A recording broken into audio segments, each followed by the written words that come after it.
here we are, on the beach in Biarritz, what is known in France as surfer's paradise.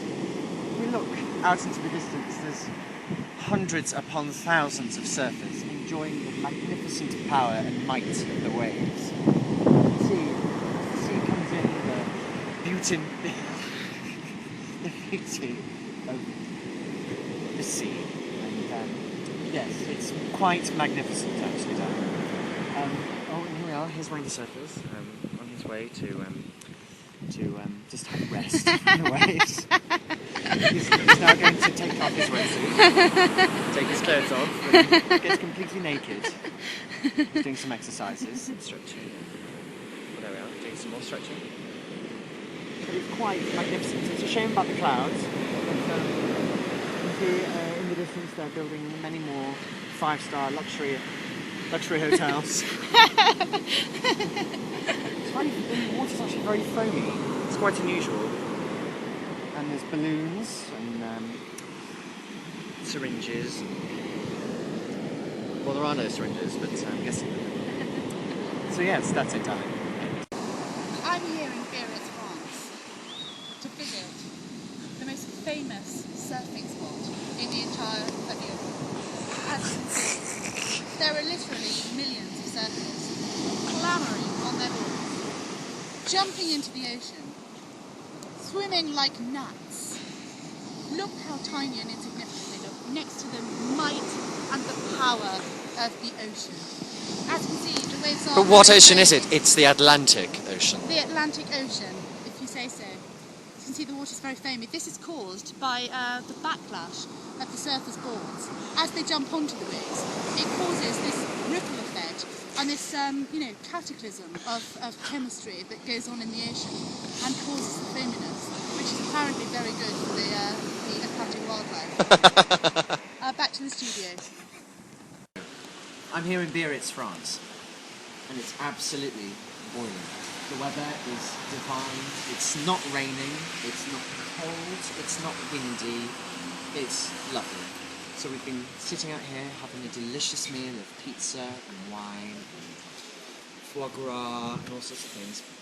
We're now going to make our way to either the club next door, or we're going to go to the Cubana bar and have some Cubana cigars, or we're going to go to the discotheque Ibiza, because I think it's necessary.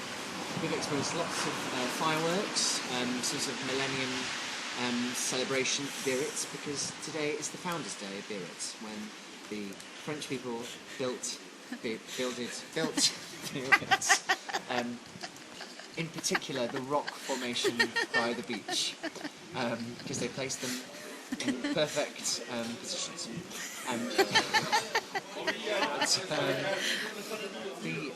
The myth about French people being rude or anything like that is completely false.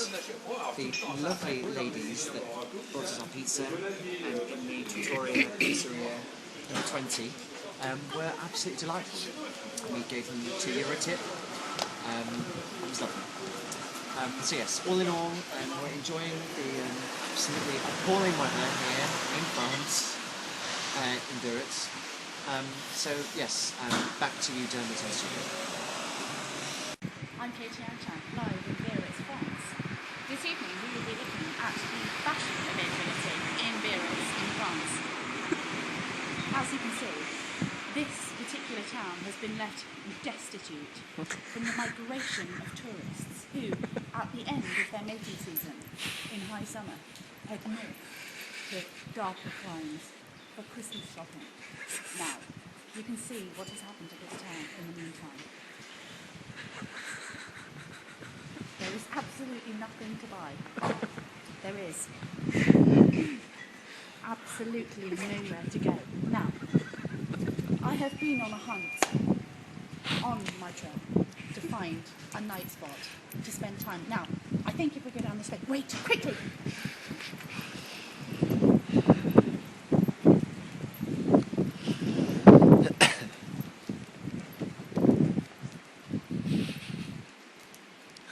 This is the only nightclub in Biarritz. Back to the studio.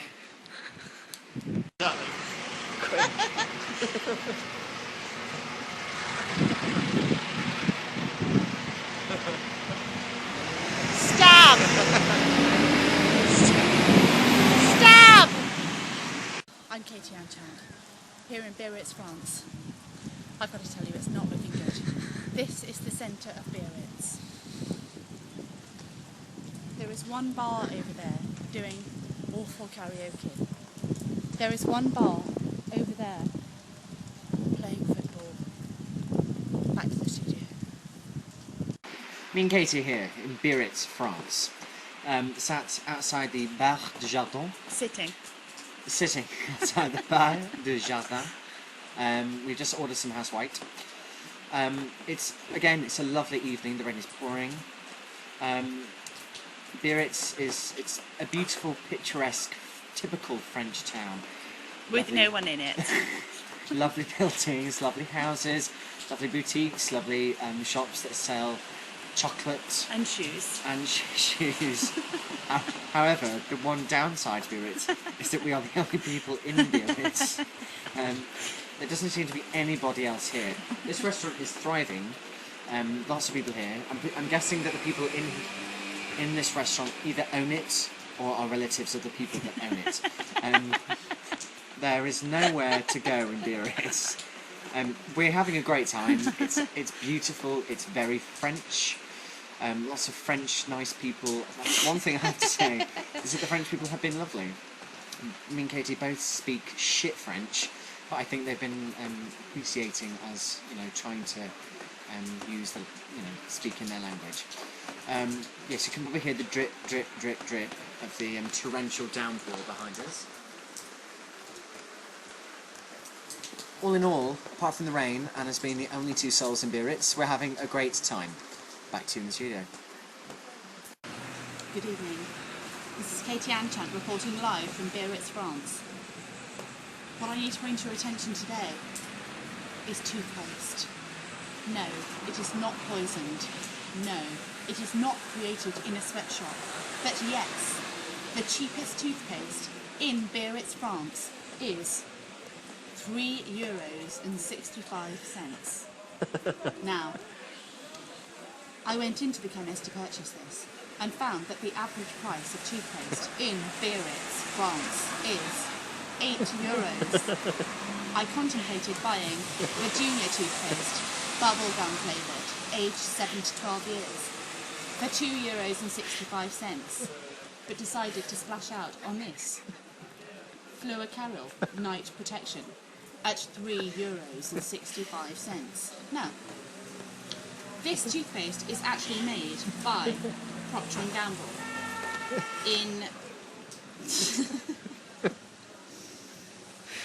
Weybridge in Surrey. But this is because Procter & Gamble use Air France. They don't use Ryanair. If they used Ryanair, they'd only have to add 2 pence onto the price of their toothpaste. As it is, this is €3 more than it should be.